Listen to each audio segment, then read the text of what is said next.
بسم الله الرحمن الرحيم. يا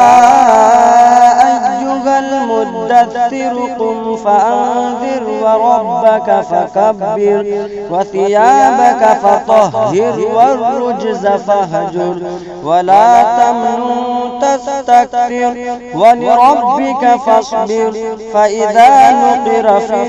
الناقور فذلك يومئذ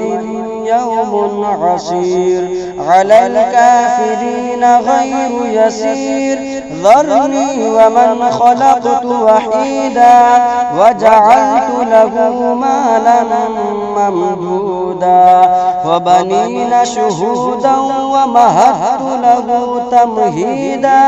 ثم يطمع أن أزيد كلا إنه كان لآياتنا عنيدا سأرهقه صعودا إنه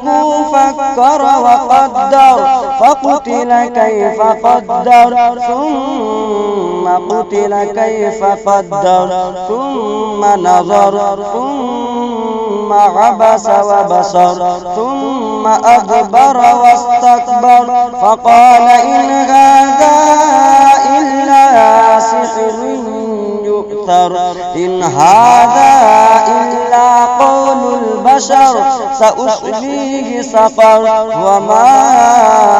أدراك ما سقر لا تبقي ولا تذر لواحة للبشر عليها 19 وما جعلنا أصحاب النار إلا ملائكة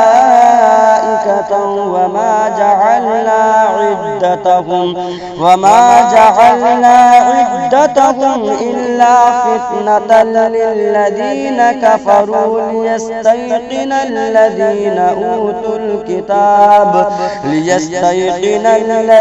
أوتوا الكتاب ويزداد الذين آمنوا إيمانا ولا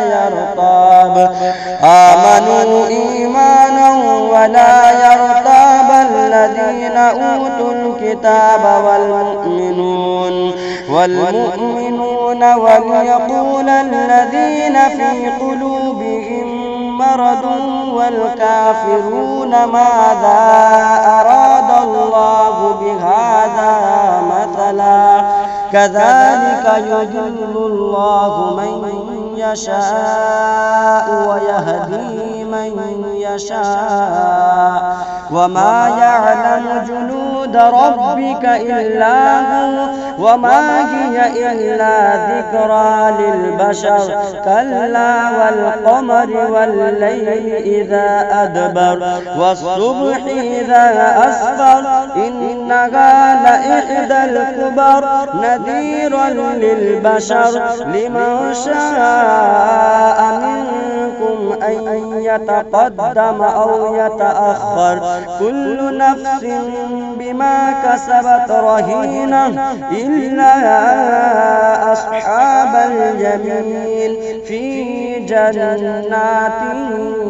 يتساءلون عن المجرمين ما سلككم في سقر قالوا لم نك من المصلين ولم نك نطعم المسكين وكنا نخوض مع الخائضين وكنا نكذب بيوم الدين حتى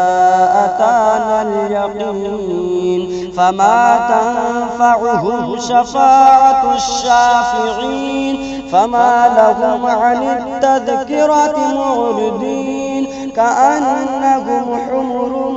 مستنفرة فرت من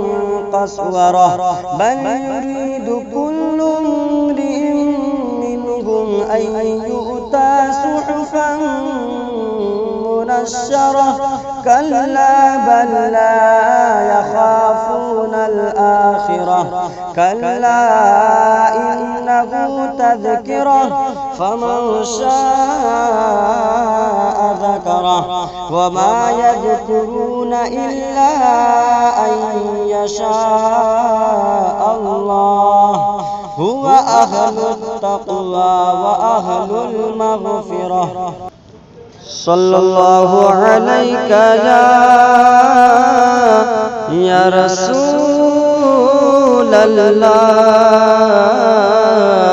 व सल्लम अलैका या हबीबल्लाह।